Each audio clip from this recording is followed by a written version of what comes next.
सभी को सादर नमस्ते जी। आज का जो विषय है बहुत गौण विषय है, जिसे कहते हैं विचार। विचार दो प्रकार का होता है, एक सात्विक और एक तामसिक। मित्रों, बंधुओं, ये संपूर्ण जगत विचार पर ही निर्भर करता है। एक विचार था, ओम ईशावास्यम इदम सर्वम यत् किंचित जगत्याम जगत तेन त्यक्तेन भुंजी था माँ गिरदे कश्य श्रीधनम। ऐ दुनिया के लोगों, त्याग पूर्वक भोग करो, भोग पूर्वक त्याग नहीं। और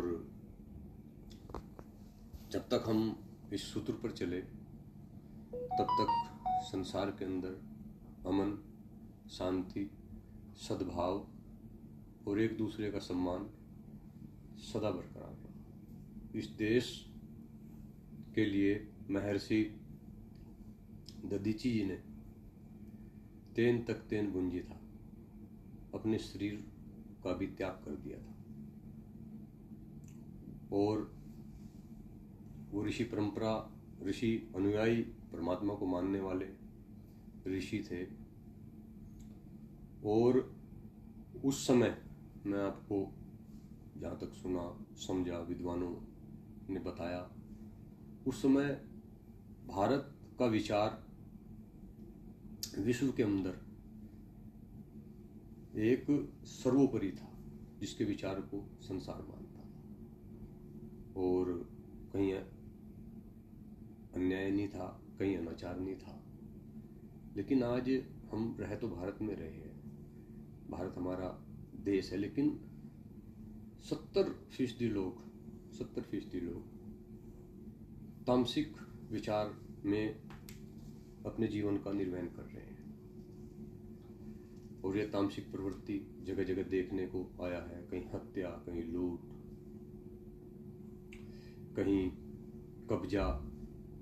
इस प्रकार की प्रवृत्ति मनुष्य की जब से हुई, यह तामसिक प्रवृत्ति, तो तुम तब से यह जानो कि इस दुनिया के अंदर एक अफरा तफरी का मामला है। समझ साथियों, विचार राष्ट्र को उन्नति की पथ पर लेके चलता है।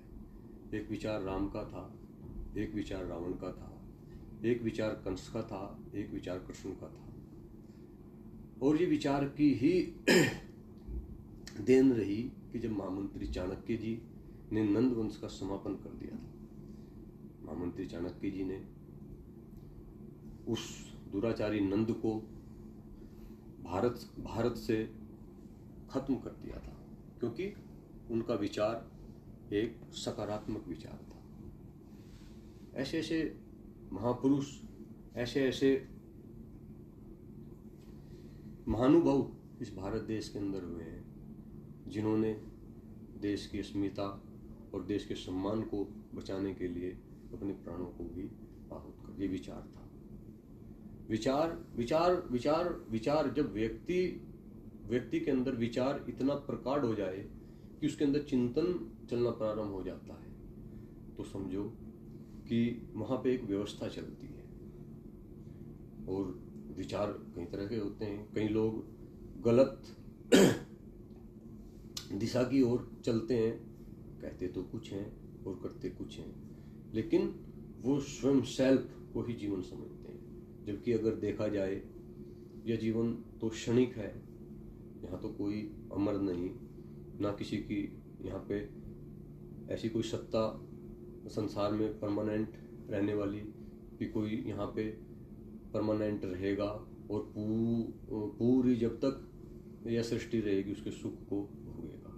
तो जब विचार हमारा उच्च होगा, जब विचार हमारा मान होगा, तो समझो एक परिवर्तन आएगा। और हम सबको विचार को मान बनाने के लिए हमें क्या करना चाहिए? हमें सही पुस्तकों का अध्ययन, आर्ष ग्रंथों का अध्ययन और अच्छे मनुष्यों की संगति, और जो गुरुकुलों से जो स्नातक, जो विद्वान जो निकलते हैं, उनकी बातों का अनुसरण करना पड़ेगा। तब हमारा विचार महान बनेगा। हम अपने विचार को मान बनाने के लिए हमें नित्य प्रति वो एक जीवन का हिस्सा होता है।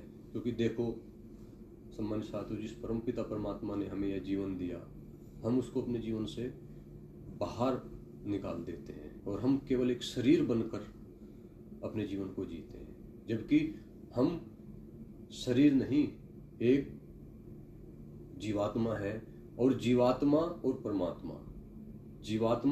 परमात्मा हमारे शरीर के अंदर निवास करते हैं। मनुष्य कभी अकेला नहीं चलता है। जब व्यक्ति के अंदर यह विचार आ जाएगा कि मैं अकेला नहीं हूँ, परमात्मा सदैव मनुष्य के साथ में रहता है। जब यह विचार हमारा उत्पन्न होने लगेगा, तब एक चेतना हमारे अंदर जागृत होगी। इसलिए कहने का अभिप्राय यही है कि विचार, अपने विचारों को मनुष्य जैसा भी बनाना चाहे वैसा बना सकता है। अच्छी पुस्तकों का अध्ययन, स्वाध्याय, और दुनिया में देखो सब कुछ क्या चल रहा है, लेकिन हमारी प्रवृत्ति तेन त्यक्तेन भुंजिता माँ हृदय कश्य श्री धनम वाली ही होनी चाहिए।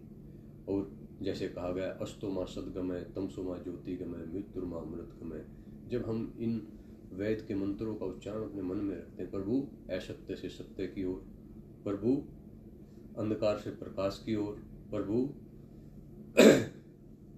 नीचाई से ऊंचाई की ओर, हे प्रभु हमें लेकर चलिए, तब आप ये समझो आपके विचारों का उद्गम हो रहा है। बस विचार पे एक छोटा सा विचार प्रस्तुत करना था, और आप सभी के मध्य में ऐसे अच्छे अच्छे विचार लेके मैं आता रहूँगा।